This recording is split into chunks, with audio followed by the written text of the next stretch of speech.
Game tayo mga kabok. Nasa bandang kaliwa yung abo. Nasa bandang kanan naman yung dilaw. Ayan. Ayan. Nasa bandang kanan yung dilaw. Nasa bandang kaliwa yung abo. Ayun. Nagbakbakan na. Grabe. Pigaan mga kabok. Pigaan sila. Sino kayo mananalo?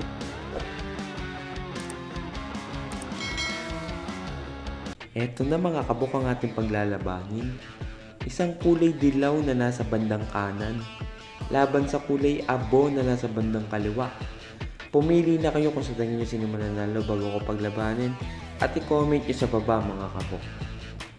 Ayan, sa tingin ko medyo mahaba dito yung kulay abo na nasa bandang kaliwa. Sa bulto naman medyo lamang yung dilaw. Ayan, pikain na natin sila. Pumili kayo kung sa tingin sino mananalo. Eto na mga kabok. Kung etong abo ang napili mo, comment down mo. Kung sa abo ka. Eto siya oh. Ayan. Pinipika natin. Ayan. Hinihiting natin. Ayan. Ayan yung galawan niya mga kabok. Kung ito ang napili mo, comment down mo. Kung sa tingin mo, ito ang mananalo. Ito yung galawan niya. Alisto. Ito naman mga kabok. Kung ito namang dilawang napili nyo, nakakita nyo yung galawan niya, napaka-alisto din. Ayan. Ayan siya gumalaw. Nakita nyo gumalaw tong dilaw.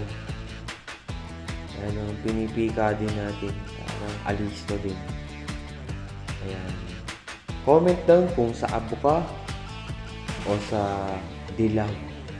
Umpisahan na natin mga kabok. Sana magpakita sila ng magandang laban at sana mag-enjoy din. Ito nyo naman. Game tayo mga kabok. Nasa bandang kaliwa yung abo. Nasa bandang kanan naman yung dilaw. Ayan. Ayan. Nasa bandang kanan yung dilaw. Nasa bandang kaliwa yung abo.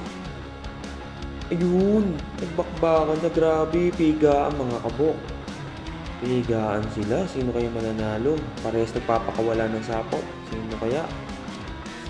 Grabe, pigaan. Ginamita ko nga pala yan ng aking personal G-load. Nakikita nyo naman yung bakbakan nila. Sa pwesto, mukhang lamang yung kulay abo. Mga kabok. Kulay abo ang lamang. Ayan. Nakakonekta yung kulay abo sa dilaw. Lamang naman sa pwesto talagang nakakagat yung abo. Alambawi dito yung dilaw. Ayan mga kabok. Alambawi. Nakakagat sa galamay. Sisintensya na agad natin to mga kabok. Isa, dalawa, tatlo. Walang galaw yung dilaw. Nakakagat yung abo. Abuwin tayo mga kabok. Abuwins.